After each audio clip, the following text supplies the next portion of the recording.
Man, Solar Warlock just isn't that good. What? This is one of, if not the very best builds in the entire game.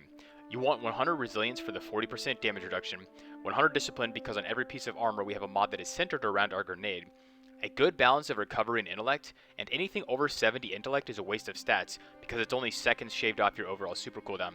Starfire Particle is the exotic of choice, so when you're in an Empowering Rift or a Well of Radiance, your weapon damage gives you grenade energy, and grenade kills grant rift energy. So the exotic weapon you really want to pair with this is Witherhoard.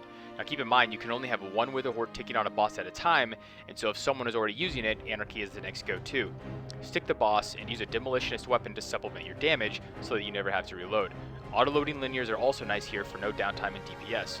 You of course want Well of Radiance as your super, and Empowering Rift for any gameplay that staying alive isn't an issue, but if you have multiple Well locks on your team, you can just go with the Healing Rift and use Starfire in the Wells. Your grenades are your heavy weapon, and so ammo is never a problem, even on beefy day 1 raid bosses. Starfire also doubles as a better Phoenix Protocol and an ad clear machine. You want the Aspect's Touch of Flame, so your fusion grenade is essentially a Gjallarhorn shot, and I really prefer Icarus Dash. Starfire allows us to pass up on some of the fragments, so we're using Ember of Blistering for even more grenade energy, Eruption for increased explosions, Char for additional Scorch applied to work towards our next ignition, and Ashes to reach that ignition sooner. Essential to this build are mods like Ashes to Assets for crazy fast super cooldowns, Bolstering Detonation for free rift energy if the target doesn't die to one grenade, like Golgoroth, Double Bomber for huge grenade energy on rift placement, and for combat mods you want Elemental Ordnance and Explosive Wellmaker to make the wells.